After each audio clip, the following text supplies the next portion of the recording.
కొంతమంది జీవితాలు ఎలా ఉంటాయంటే, ఈజిప్షియన్ పిరమిడ్స్ మీకు తెలుసా? ఈజిప్షియన్ పిరమిడ్స్, ఐగుప్తు పిరమిడ్లు అండి, ప్రపంచ వింతల్లో ఒకటి. రైట్. ఈజిప్షియన్ పిరమిడ్స్తో పాటు ఈజిప్ట్ వాళ్ళు చేసిన శవాలు కూడా మీకు తెలుసు కదా, మమ్మీలు. మమ్మీలు ఒక సమయంలో ఏం జరిగిందంటే, ఒక రాజు కొడుకు అటు బాల్యంలోనే చచ్చిపోతాడు. అటు బాల్యంలో చచ్చిపోతే వాళ్ళు ఏం చేస్తారంటే, ఒక పెద్ద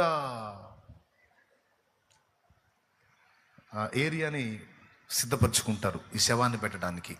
మామూలుగా 6 అడుగులు గుంట తీసి గుంటలో పెట్టడం కాదు, మనం చేస్తాం ఆ పని. వాళ్ళు అట్ట కాదు. రాజులు చనిపోతే, ధనవంతులు చనిపోతే ఆ డెడ్ బాడీని వాళ్ళు చెడిపోకుండా దాన్ని సిద్ధపరచడానికి రోజులు తీసుకుంటారు. రకరకాల లేపనాలు పోస్తారు ఆ బాడీకి. అయి పూసి అప్పుడు 5000 సంవత్సరాల క్రితం పెట్టిన ఆ బాడీసు ఇప్పటికంతే ఉన్నాయి. ఐగుప్తు మమ్మీలు, ఈజిప్ట్ మమ్మీలు. అర్థమైందా? ఆ బాక్స్ మూత ఓపెన్ చేస్తే డెడ్ బాడీలు అంతే ఉంటాయి. అప్పుడెప్పుడో భూస్థాపన చేసినాయి. ఆ భూస్థాపన అంటే భూమిలో పెట్టినవి కాదు, ఆ బాక్సుల్లో పెట్టి భద్రపరుస్తారు. వాళ్ళు వాటికి లేపనాలు పూస్తారు.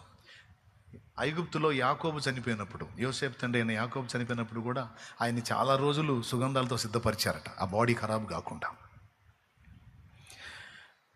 అలాగా ఈ యువరాజు చనిపోయినప్పుడు ఎందుకు వాళ్ళు అలా చేస్తారంటే, అలా బాడీని లేపనాలు పూసి సిద్ధం చేసి, ఇది ఒకటేనండి నేను ప్రార్థన చేస్తా, మనసు పెట్టినండి, అది అట్లా, అది అప్పటి బాడీస్ అయి అట్లా వాటికి అన్ని రకరకాలు పూసి బాడీ ఖరాబ్ కాకుండా అది బాక్సులో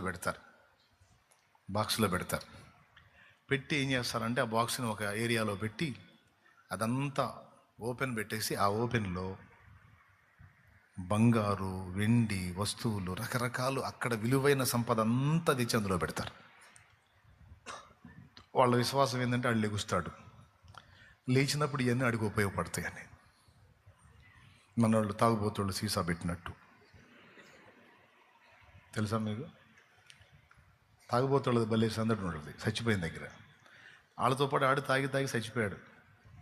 నాకు ఇట్లాంటి కేసులు చాలా తగిలినాయి. అప్పుడు సమాధి కార్యక్రమానికి వెళ్ళేవాడినిగా, అప్పుడప్పుడు డింకు మాస్టర్లు కూడా తగిలేవారు. తాగి చివరాఖరిలో మారు మనసు పొంది బాప్తీసం పొంది ఇక అంతా వదిలేసుకొని దేవుణ్ణి నమ్ముకొని బాప్తీసం పొంది ప్రభు పిలుపుని బట్టి చచ్చిపోతాడు అనుకో. ఆ సమాధి కార్యక్రమానికి మేము పోతే వీళ్ళు వస్తారు, మందు బాబులు వచ్చి వాళ్ళ డైలాగులు ఉంటాయి. రే లేరా, రే ఇదిగో క్వార్టరా ఫుల్, లేరా అని లేపుతున్నాడు. లేవడు, పొరపాటున వాడు లేగిస్తే ఇది తాగిందంతా దిగిద్ది. సరే, అది వేరే సంగతి. చచ్చిపోయి ఆ సమాధికి వెళ్ళేటప్పుడు గుంట తీసి బాడీని అందులో పెట్టేటప్పుడు వాడు అంటాడు, రే తెచ్చావా తెచ్చారా, పెట్టురా, తలాపును పెట్టు, ఈ పక్క ఒకటి పెట్టా, ఎందుకంటే మధ్యలో వాళ్ళు లేచి ఎప్పుడన్నా తాగాలనిపించినప్పుడు తాగుతాడని. దానివల్లే చచ్చిపోయింది. అర్థమైందా? 70-80 ఏళ్ళు బతకాల్సినోడు ఇప్పుడు 30-40కి పోయాడు దానివల్లే. అయినా సరే ఆడు మధ్యలో లేచి తాగాలని, ఆడి శ్వాసం చూడు. మరి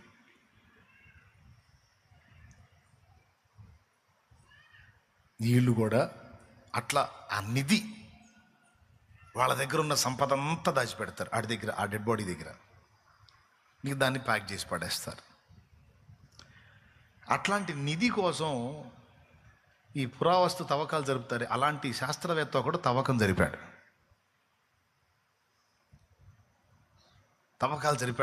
జరిపాడు. ఎక్కడుంది అతన్ని పెట్టింది? ఆ గుహ తెలుసుకుంటే, ఆ ఉనికి తెలుసుకుంటే, ఆ ప్రదేశం తెలుసుకుంటే ఆ సంపద అంతా వచ్చింది. పాపం 7 సంవత్సరాలు కష్టపడ్డాడు. 7 సంవత్సరాలు కష్టపడి తవ్వి దొరకలా. చివరికి ఆపేశాడు. తను యంగ్స్టర్గా ఉన్నప్పుడు ఆ పని చేశాడు. దాదాపు ఒక 30 ఏళ్ల ప్రాయంలో ఆ పని చేశాడు అనుకోండి. 30 ఏళ్ల ప్రాయంలో ఆ పని చేశాడు అనుకోండి. వర్కౌట్ కాలం ఆపేశాడు. ఇంకా అది అట్లనే అయిపోయింది. ఆ గుంట అలానే అయిపోయింది. ఇంకా ప్రదేశానికి వెళ్ళలేదు. తర్వాత మామూలు లైఫ్లోకి వచ్చేసాడు. 40 ఏళ్ళు గడిచింది. ఎన్నేళ్ళు? 40 ఏళ్ళు గడిచింది. 40 ఏళ్ళు గడిచిన తర్వాత ఆయనకి కూతురు పుట్టింది. కూతురు పెద్దదైంది.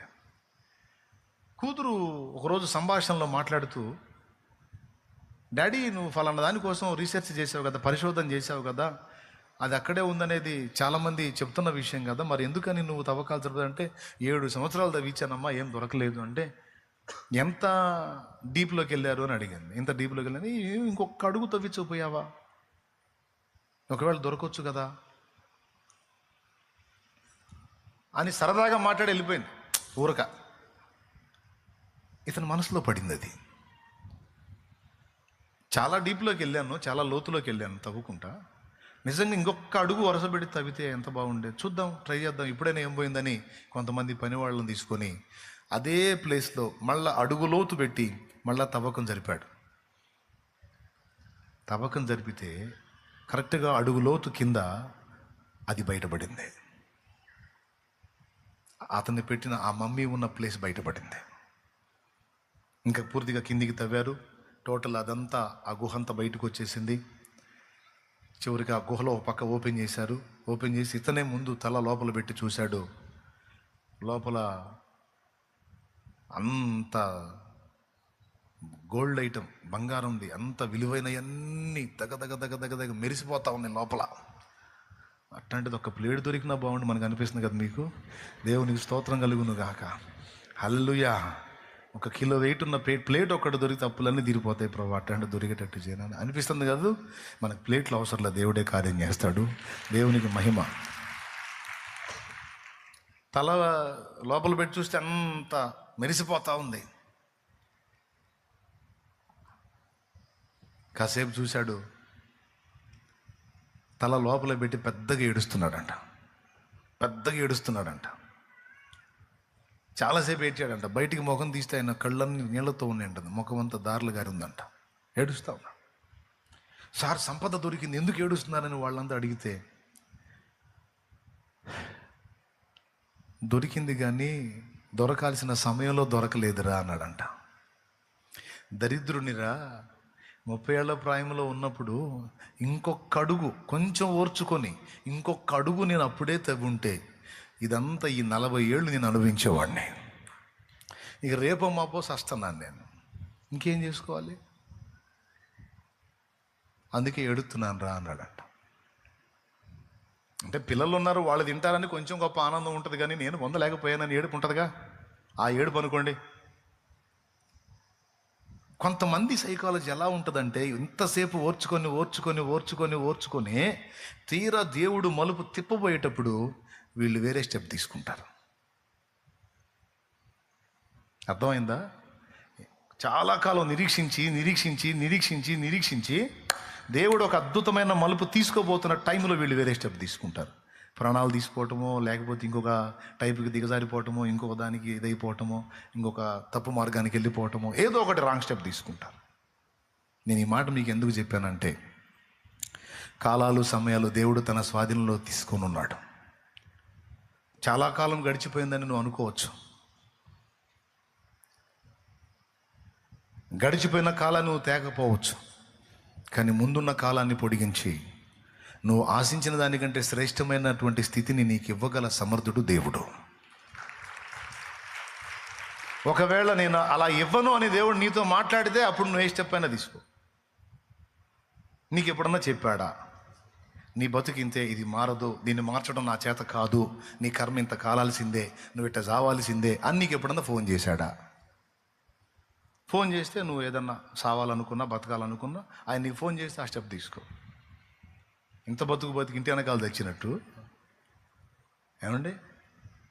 అట్లాంటి పనికిమాలిన పనులు, పనికిమాలిన ఆలోచనలు చేయొద్దు, పనికిమాలిన నిర్ణయాలు చేయొద్దు. తీరా దేవుడు కార్యం చేయబోయేటప్పుడు కొంతమంది దేవుడిని వదిలేసి లోకంలో కలిశారు. తీరా కార్యం చేసి దేవుడు మలుపు తిప్పబోయే టైంలో ప్రాణం తీసుకున్నారు. తీరా దేవుడు కార్యం చేయబోయేటప్పుడు దాన్ని వదిలేసి వెళ్ళిపోయారు. సేవకులు కూడా కొంతమంది అట్లనే తేడా పడ్డారు. అందరికీ చెప్తున్న ప్రేమతో జాగ్రత్త. దేవుడు ఏ రోజున ఏ మలుపు తిప్పుతాడో నీకు తెలియదు. భక్తులందరూ చేసింది ఏంటంటే వాళ్ళు ఎదుర్కొంటున్న పరిస్థితుల వైపు కానీ అభ్యంతరపరుస్తున్న వ్యక్తుల వైపు కానీ చూడకుండా అన్నిటినీ బ్యాలెన్స్ చేసి అన్నిటినీ తమకు అనుకూలంగా మార్చగలిగిన దేవుని వైపు వారు దృష్టి నిలిపారు. ఎటు దృష్టి నిలిపారు? దేవుని వైపు వాళ్ళు దృష్టి నిలిపారు. అందుకే విజేతలుగా నిలబడ్డారు. మనందరికీ సాక్షులుగా పరిగణించబడ్డారు. నీకేమర్థమైంది? నిరాశ నిస్పృహలు ఆవరించినాయా? కృంగిపోయి ఉన్నావా? వదిలే. చెప్పు, నీ భవిష్యత్తు ఎవరి చేతిలో ఉంది? ముందే చూశాడా? రైట్. నీ బిడ్డల భవిష్యత్తు, నీ ఇంటి వారి భవిష్యత్తు ఉందని నీకు నమ్మకం ఉందా? దాన్ని ఏ మలుపైన తిప్పగల సమర్థుడు ఆయన అనే విశ్వాసం ఉందా నీకు? అట్లయితే మోకాళ్ళు ఆయన వైపే చూడడం. ఆమె దా